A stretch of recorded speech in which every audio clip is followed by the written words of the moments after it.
Welcome to part 2 of No Head Podcast. I'm continuing the conversation with Mr. Arrow Solomon Oburu, the author of Passing the Baton. And in this session, we're going to talk more and delve into what the book is about and why you must get a copy. Welcome. Thank you. So, Happy to be with you. thank you, me too. And thank you for giving us this precious gift, passing on the baton. I'm really passionate about Africans telling our African stories. And I find that this is what this book is doing. It's talking about who we are as Africans and what our values are.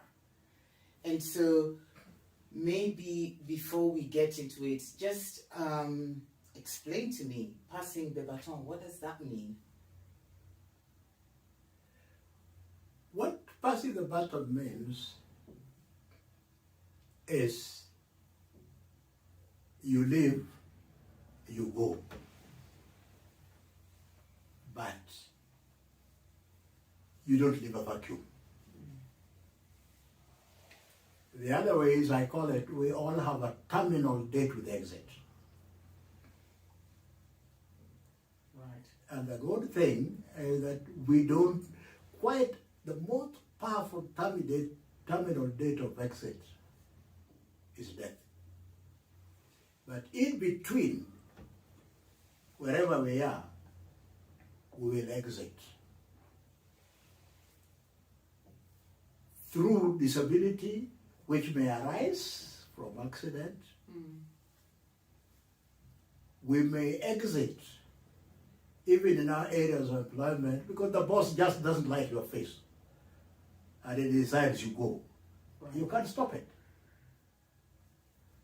So, the most powerful exit is your absence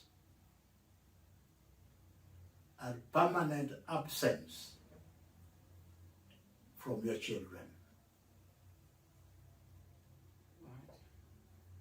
Those permanent absence from the children, some of them can come from what we are talking about. Because when you are sacked from job, you cease to find capability to pay their school fees.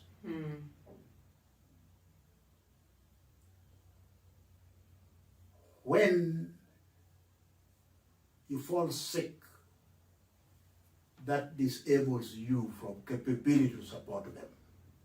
So all this I combine to call dates of exit. Some we can plan, like in the normal employment and where things are good. You know the date of your retirement because it is worked back to your date of birth. But then, whatever mode of exit visits you, what are you leaving? Or what are you handing over? What are you bequeathing to the children? I have visited several funeral services. I've attended several funeral services, and I find two very powerful words: survived by and succeeded by. True. The one who survives you is your wife first, Right. your first survivor, and then if you have brothers and sisters. But there is only one group that succeeds you. That's your children. In other words, you after you are gone. Right. Your children are the only ones who are you after you are gone. So I ask myself, what am I bequeathing them? What am I passing to them? So that explains what I mean by passing the baton. Passing to him or to her, who is me after I'm gone. Right. Yeah. So that was really your intention about bequeathing the next, your children, something to have your grandchildren. Yes. And you've talked about this idea of death, of exit, in many ways. Is this something you always sort of are aware of as you've grown through life, this awareness of these possible exits? No, it crystallized. It crystallized to me in, it got crystallized in my 15th year in civil service. How old were you in your 15th year in civil service? I was in 40s. Okay. Yeah. The reason I'm asking is because we all need to then Yes, relate. because that is when I began to see the reality of retirement and the actuals of this thing which kept us in the civil service called pension. Right. But as it came to me, one thing dawned. Because those who are my seniors by age in the civil service, a few had begun retiring. The bulk retired when I was turning 50, but a few began retiring. And I saw the relationship between their retirement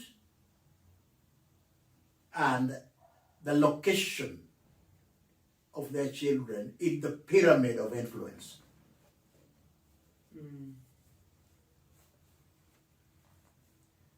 And you can ask Paul is here. When they were young, I had a principle that in our house, you don't talk English, you don't talk Swahili. You talk the Luo. Wow.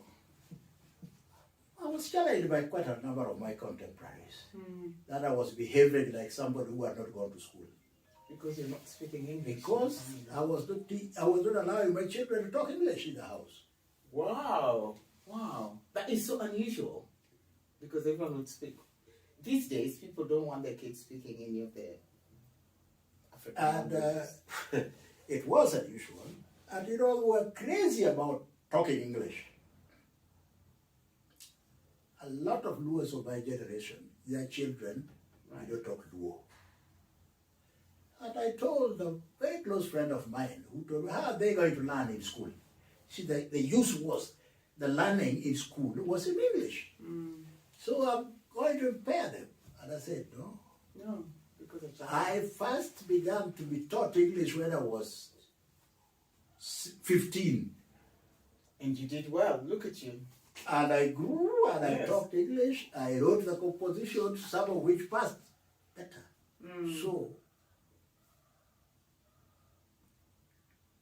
the Luo is not going to be taught in school. It's already not being taught. Right. We were taught vernacular, which was the Luo, with some people who were teaching us to speak it this way, say this. The children these days are not. And I wanted them to be able to talk to my mother. And one of the things that impressed me when I was in Liberia, we had quite a number of colleagues who came from Tanzania, who came from Malawi, who came from Zanzibar, and who came even from Zaire. We were numbered about, I think about 60. Wow. And sometimes we wanted to backbite these people. And we had to retreat to Swahili. Right. Which the Zaire, well, then the Congolese would have understood. Yes. But when we were in high school, we were told Swahili does not belong to the people with a brain. You know how they were mentally. Yeah. So we left it to be spoken by people who could write good English, who could not. And I happen to have been one of those who were indoctrinated. And often I felt isolated when we sat at East Africans. Because you couldn't speak Swahili. I could speak Swahili. I wanted Paul to grow. I wanted Millicent, my eldest child, a daughter, to grow, to be able, when there is an opportunity to backbite somebody, you should talk the Luo. So those are what influenced me. That's a noble reason. And I saw it work. Paul did not fail any exam because he spoke the Luo in the house. Neither did Millicent. None of them did. So I think it is very important on passing values. Yeah. Right. I like that. Passing values to our children. And it begins with our language. Why? Yes. I told you what happens with some of these people. Right. They can walk. Maybe you people don't see this, but some of these people can walk. You queue, but the name will tell if that person belongs to who, right, which community. And they will walk right from the door straight to the counter and speak the language. And they will, she or he will be served while you people are doing what? Waiting in the queue. So, I know we condemn it, but why? Why? Is it not good to be cohesive? Yeah, no, absolutely. Is it not good to give preference to your own? Anyway, let's move. Ask the other person. Right. So you've talked about this idea of exit, and I'm thinking of the past 2 years with COVID-19. Did that surprise you? Because I think that COVID-19 has just shown us that exit can happen anytime. How has that been for you? What have you learned? Are there any lessons you've learned from COVID-19 the past 2 years? Or something that has surprised you about the 2 years? What I've learned about COVID is confirmation that you have a date with exit. And quite often that date, you don't know its arrival. You cannot prescribe its arrival. COVID-19 arrived, nobody was prepared for it. So all we had to do was to see how do we benefit from it. And this is part of what passing the baton is.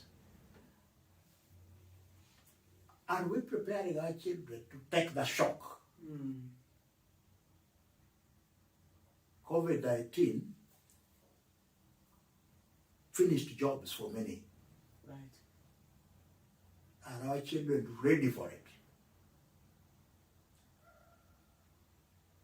You know, in the normal work, they can start accusing, my boss doesn't like me, this doesn't. But some are universal. Right. Are your children prepared for universality? Right. You see, one of the things that I can say about this, and I've talked with Paul and some of my children, is globalization. Right.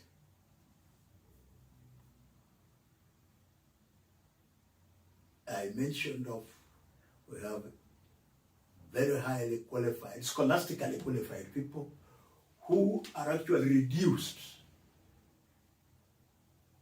to technical people because all the work is done. All the design and thinking is done in Europe, America, China, and then they're just brought to implement. But if you take effect of globalization, is it preparing, how much are we preparing the children as people who are our successors? Right. Because that is what the eulogists say. They succeeders. How much are we preparing them to compete with the Chinese? Yeah, back to our education system. Maybe that goes back to a deeper question about our education system.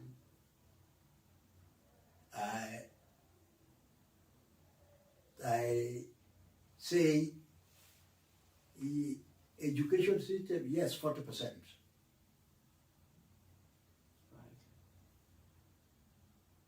60%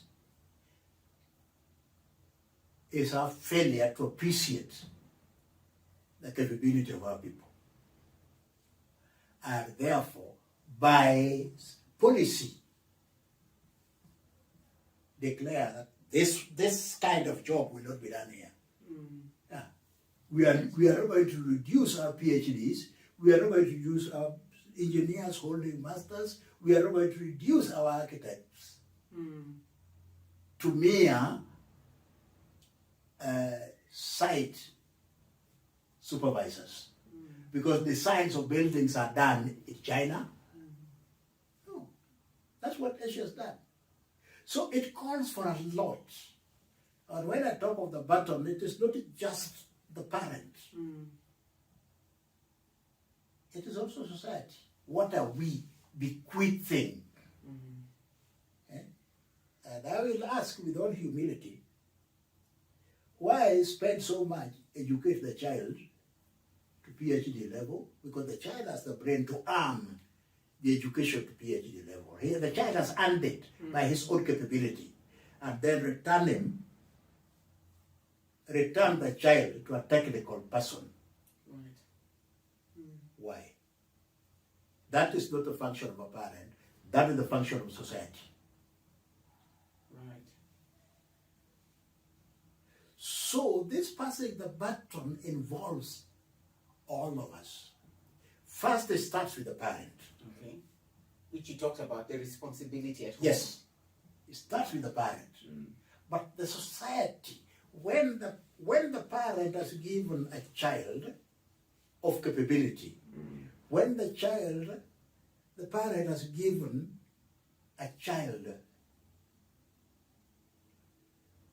society a child with capability, the parent is not the one to zoom that capability. It becomes the work of the society. Unfortunately, we don't. I one time had the opportunity to attend, I would call it a religious seminar, organized by Pastor Muru. I may not be able to pronounce the name well. Muiru. He had a church in Roma. Yes, Muiru. He had invited two powerful tele-evangelists, Mensa Autobil of Ghana and Randis Morrison of Jamaica. And the topic was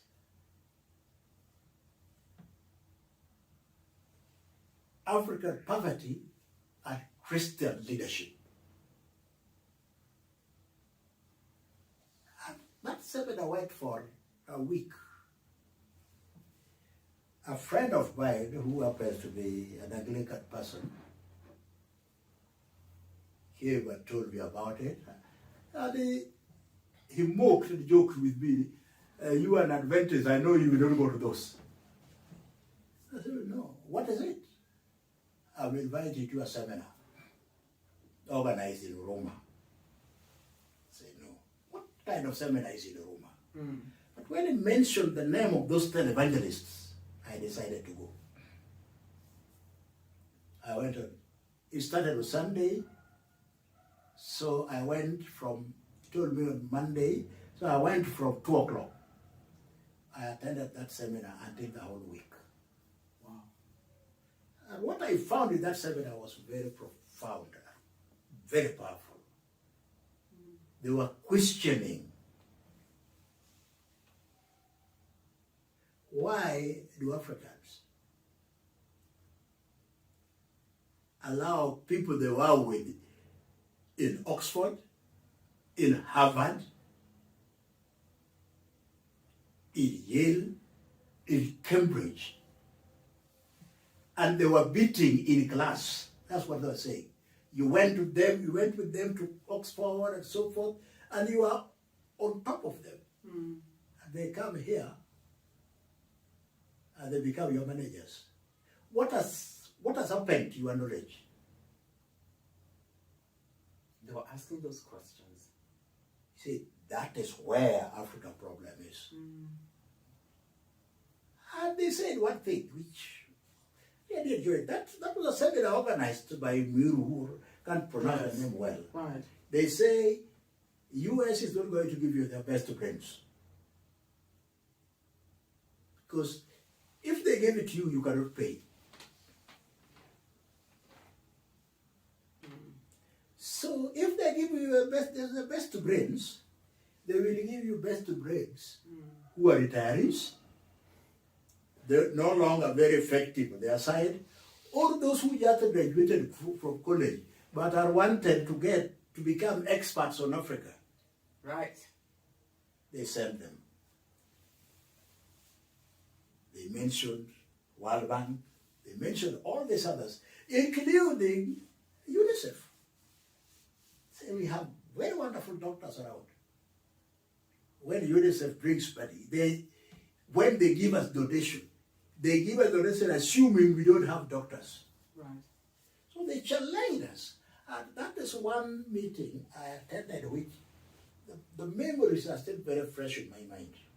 I can tell. Because at that time, we had gone to negotiate some, call it aid, call it loan, call it whatever it is. And these people are very smart. You arrive, there are parties. Until the first 3 days, they hold you to parties. Until the day of signing the thing. And they come with the pages of signature ready. They open the pages of signature. They don't even allow you to read. And we are very comfortable. We go to those ones and we become, those days, the word mall wasn't very popular. But we go shopping. And we put our signatures without reading. But fortunately, there were 3 of us,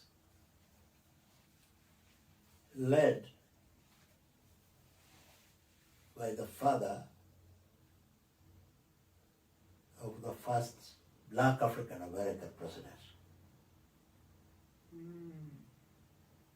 We were friends, and he told me, let's sit down and read these papers. We called somebody. And we found 3 paragraphs in a document of 120 pages. That was for fitting every night. Wow. Our leader was Mike Baki. And we drew his attention to it very early in the morning. And he said, this document is not being signed. So when we went for signing the document, we were shocked. Because Kibaki said, no, these ones must be expired. If they are not expired, we are not signing. Wow. Wow. It took 2 days. Finally, those ones were expired. Wow. Impressive. I still remember it very well. And for that one, I still lift my, I don't know whether I'll call it kofia or what, to Mwai Kibaki. Right. Well, and to you and Obama Senior, because you read. Because if you hadn't read, you Yes, wouldn't no, advise. but Obama Senior did not, when we worked with him, he was in Treasury. He combed the documents that he was given responsibility to read. And I read it because it touched on our department. Yeah. I drew his attention and say, hey, Jachula, how did you see this? Read it. He said, no. I'm going to discuss it with the minister. Yeah. Wow. So I'm relating this one to the seminar that Muiru organized. Right.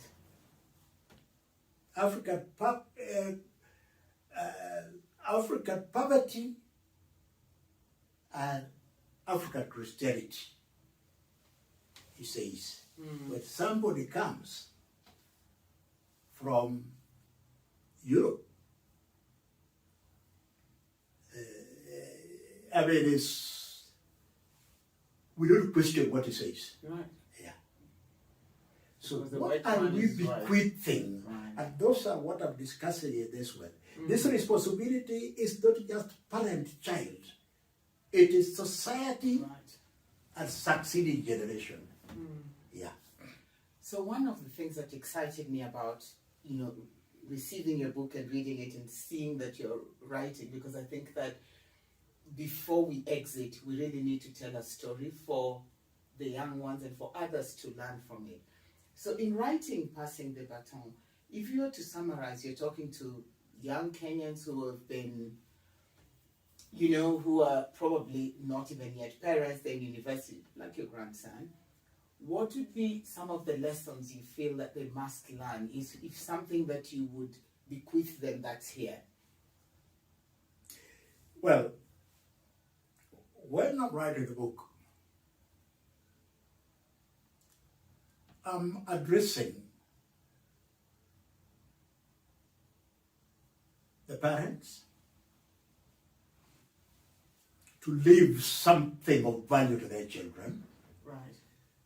And there I've talked of bequeathing character instead of bequeathing material wealth. Character. I'm talking to the society. I'm telling you that we are responsible for the future generation. Our conduct will condemn them or grow them.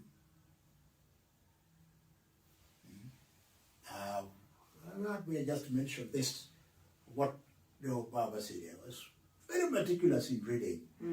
And he had a good relationship with his minister and could influence him. Right. And he did influence. And the minister himself showed leadership. Right.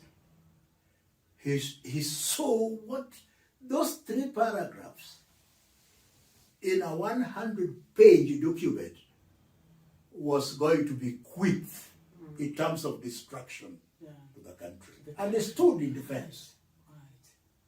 You see, he insisted that those words must be expanded. And they were expanded, finally.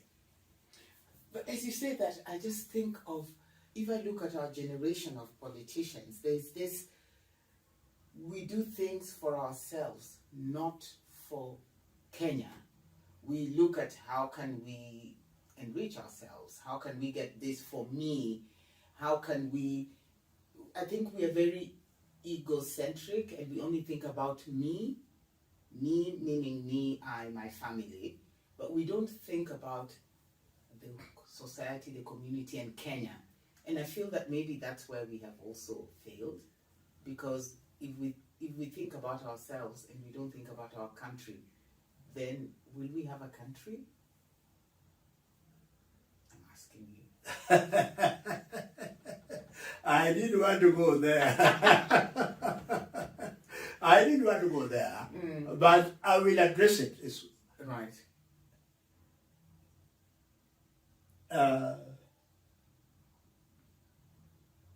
Who is succeeding us? If you know who is succeeding you, and you value who is succeeding you in the country, you will do what will, like I said, the Minister then of Finance did. Right. And you see, we were discussing my book, but let me tell you,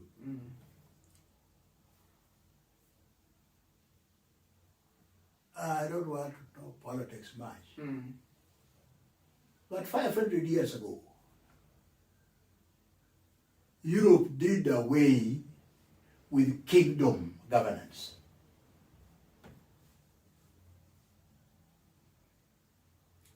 The ones that survived long is 400 years ago. They did away with the kingdom governance and replaced it with representative governance and the presence of all. Africa is still struggling with kingdom governance. Exclusion, exclusion of who should be there. Right. And we defend that one. We don't want to learn from what Europe did for 400 years ago. There are no kings ruling with the executive authority in Europe. A few that remain, like in Britain, they are largely ceremonial. They are to carry some, come and address the Prime Minister and the Cabinet, writes the speech, which she comes, Elizabeth comes, your namesake, comes and reads and so forth. But the decision, the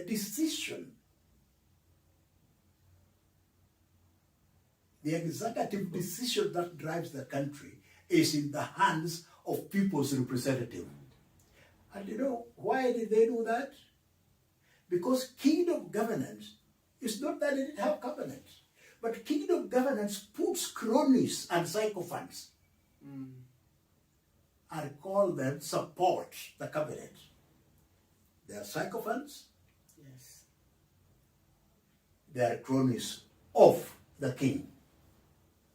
Right. Europe realized that that was not good and they did away with it. We still want cronies. Right. I didn't want this talk that, but that is our challenge. Right. When we talk of wanting to broaden presence in a multinationality, you know how we react. We oppose it vehemently. If we talk of wanting to decentralize gift of revenue, you know what happens. I don't want to go there because I'm not a politician. I'm just a simple reader of history and a simple reader of governance.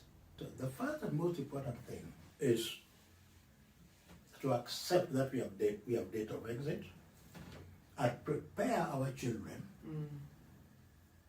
who will form the society to take charge of their life. Right. Preferably by harmonizing their differences, synchronizing their thoughts, so that they can move forward. And me, that is what I'm saying here. No society, as I'm saying in the book, is made up of anything outside the family values. Right. The family values extrapolate to societal values. So, yeah, you talked about, in the beginning about the importance of character, and that's what parents bequeath to their children. But character is, how do you define character? What is character? Character are values. I define it as values that grow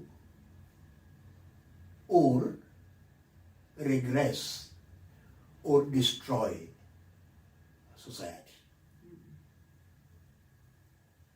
And they range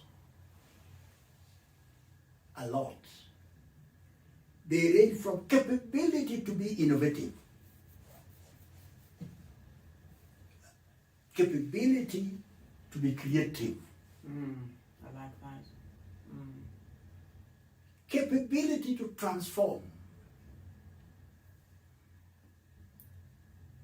Those are the ones I'm talking. There are a lot of them. Right. Capability to be resilient. Right. Capability to have vision. capability to be persistent, capability to have faith. Right. When you have those capabilities, it is those capabilities that are called character. There are several adjectives that define them, but that is character. And that's parents' responsibility to be able To inculcate that in the child. And character formation, psychologists and sociologists say they are learned traits. Fortunately or unfortunately, they are learned when you cannot put the learner in front of you and give formal lectures. Right. Because they are not still of age to grasp the lectures. I know these days there have been some trial, whatever it is, to try to change them and call people in offices and whatnot, tell them about character. Right. But that is again a transformative approach. Because character is molded to people in youth. And it is acquisition of apprentice. It is an acquisition of discipleship. It is acquisition of imitation. It is acquisition of copying. If you are born in a family where the father and the mother are quarreling and beating one another, your mother insulting your father, and your father reacting by beating, the child of 5 years knows, because the child of 5 years has already identified the difference between violence and peace. So the child acquires and knows that, no, if somebody tries to play with me, how do I silence them? Right. Hit them. And that is one area that the men, unfortunately, have been very bad on. Because they are endowed with physiological strength, much more than the women. So they say, well, but what we forget is the time you are hitting your wife, you are hitting your child also. Right. The child is learning that where differences are not solved by negotiation, differences are not solved by synchronizing whatever makes you differ. See, differences are solved by beating, by violence. So it is very important to bequeath the child noble character. And in what I call noble character, a child born in poverty, but is bequeathed a noble character, will use that character to transform, to grow from poverty to wealth. A child bequeathed in adequacy of noble character will ravage the wealth like a termite ravages the straw. And there are lots of examples worldwide. Woody Katanyari, this talks. There's a talk here, Manyu, work on succession act. Women are up in arms. The boys are celebrating, the men are celebrating of the law now says the men can inherit whatever assets their wives have in their name. Women are up in arms. The men are saying, yes, women have been inheriting our assets. But For me, what concerns me, at the time your daughter, who has inherited from you your house, is marrying an irresponsible boy, how secure is that asset you have passed over to your daughter? Right. The divorce says yes. So these are the kind of things. But if both of them have virtuous character, Right. virtuous character, they will see this as a foundation on which they can build and acquire more. They will not be competing who owns this, but they will be competing, yes. Our parents lived in rented accommodation. Thanks be to God, they left us somewhere. We are not paying what? Right. Rent.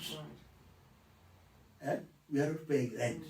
So because we are not paying rent, this money that we should have used in paying rent, let us use it to even make a difference in the quality of school they are taking the child. Right.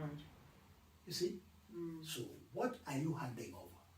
What are you handing over? I would say that it is better to hand over integrity of character than it is to hand over financial, industrial, and massive estates, empires of massive estates, because the children will start ravaging them, selling one by one, go to Bahamas, And we've seen that. go to Right. And just Seychelles, right. go to Florida, the big centers of holiday. And in a short while, 10 houses will be gone. Right. Yeah. So this is what, for me, is important. And when you have society made up of people that respect virtuous character, what we are talking about in this country, that I can say, because it is on the media all the times. Right. Corruption will not be there. Right. Corruption will not be there. It is because of absence of virtuous character.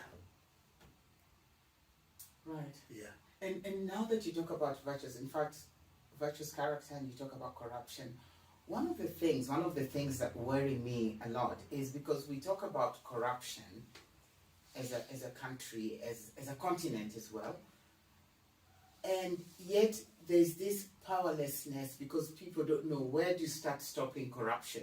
Is it at the top? Is it at the bottom? Is it in the middle? Where do you start? Or if we have virtuous character, then we will not need to ask this question. It's very easy.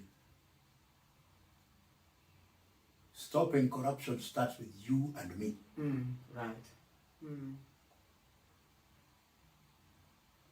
I see the media talks of politicians dropping money, and we scramble for it. Right. If we left that money dropped and we need to go for it, the politician will not drop it the following day. Right. The whole thing battles actually on what are we passing on? What is the pattern? In passing this, in writing this one, I did capture something which I didn't put up here, but it's very important that I can talk about. In athletic sports, if you leave soccer, you leave the plenty performers. In athletic sports, there's only one that is replicated by the performers in the competition, that is called relay race. Right. That's where you pass the baton. That's the one that the ordinary person realizes. Right. But to win, each runner has to do their best. Right. And normally it starts with the beginner. So we whether it is 4, 3, 5, it is collective, it is corporate performance. If you don't have it, you don't get it. So, whether I talk about the country, whether I talk about the family, each one of us must accept that we have a responsibility. And it starts with passing the baton. It's not that corruption is unique to Kenya or corruption is unique to Africa. No. If you read the history of Europe, it was there. Those days when they had the kingdom governance, people were very corrupt. They changed it when they got representative governance. So, what we need is to inculcate values. What is it? And the best value, that's what I call the best baton to pass over to your child at your society is integrity of character. If you don't have it, you are playing with the time. You are playing with the time, and it will catch up with you. It caught up with Rome. If you read the rise and fall of Roman Empire, that power which was Rome collapsed. And it collapsed because of corruption. So we need to pass the baton of integrity. I like that. It will help our children to grow beyond where we have left them. Right. The society will be able to realize the goodness of growing the talents. You see, God does not clone capability. He diversifies capability, but then allows synchronization and harmonization of those ones to create growth. Otherwise, hydrogen and oxygen would not give us water. You know, God created hydrogen separately. He created, this is the one which is easy to understand. Hydrogen is a completely separate element. Oxygen is a completely separate element. But you harmonize them. They give you your what? So that is what we need to understand as a society. That we are not going to have clones. God does not clone people. But for purposes of growth, in fulfillment of the biblical declaration, it is not good for man to be what? Alone. To be alone. And we all, interestingly, people just think it means husband and wife. No. It's society. It is the society. They are those talented, like what Kenya is proud of, and I'm very proud that Kenya was the first country in the world, whether to call it invent or discover electronic money transfer. Right. That is something we should all be proud of. But the Mzungu, after finding that, they sent their top. They came here and learned on how you can grow it and so forth. So we should accept that there are people here with capabilities to make inventions. And when they make the inventions, let us use those inventions to grow society. Let us not say, no, this invention has been done by Elizabeth. It's no good. It must be stifled because the talent is Elizabeth. You see? That's what differentiates Africa or Kenya with Europe and America. They have realized that individuals are talented differently. And when you come up with that thing, they support you, they grow you. For when we get that, we spend time, even to facilitate patenting, we don't do. Right. The big. Because this has been found by Paulo. Who is this Paulo? Who is his father? Where is he born? And whatever it is. Instead of bequeathing the society, using God's given talent to grow the society. Right. And I really like the way you're looking at society, and that society is you and I. And so what are we bequeathing to the next generation is what you do, what I do. Yeah. If we're going to fight corruption, you must fight it and I must fight Yes. it, and we don't leave it to the politicians. No. Yeah, we have to play our part in the society. Me, that is my belief, is that the first thing which we do when I say passing the baton, start with the family. Right. Lyndon Johnson calls it, it's the brick of building society. The brick. I call it is the elements of construction of society. If the families have integrity, if the families are capable to stand up, if the families will push up capability of their children and not leave it to others, then we'll bring up this. And then we hand over to the society. Right. And let the society pick up and grow. Right. But if we have a society that rejects discovery by Juguna because it's a Kikuyu, you're going to go nowhere. Wow. Because God has given that talent and that capability to who? To Juguna. Chances of Juguna finding his replication, Juguna's talent finding his replication in Onyango are very remote. Or in somebody in Giriama are very remote. So if we find a Giriama with that talent, let us treat that talent as belonging to Kenya. But if we are stifling them, we are bequeathing, stifling to the future generation. So what are we passing over as a baton? Are we passing over stifling, or we are passing over growth? Right. I believe that we should pass over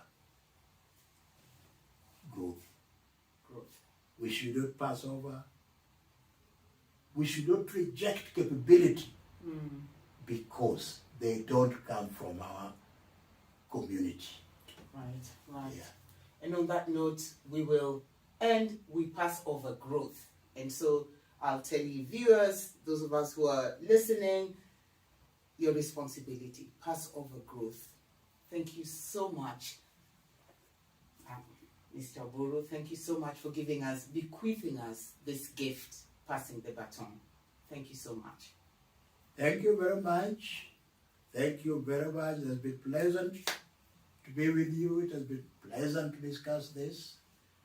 And let us join hands in growing. Some of these things I'm talking about will not achieve in a year or two. No. In fact, some of the problems we have created serious challenge for, you call them Jews, you call them Hebrews, you call them Israelis, until they suffered the conquest by the Babylonians, 500 BC. And if we learn well, let us borrow from knowledge. It took them 2,500 years to regain their national status. They regained it after the Holocaust of Second World War. So let us move and pass over baton of growth, baton of performance, a baton of accepting that talents are not synchronized. They are not heaped on an individual, but they are heaped. Whether they be natural sciences or social sciences, wherever they are. Yes. Thank you. Thank you so much. Thank Thank you. you. Thank you.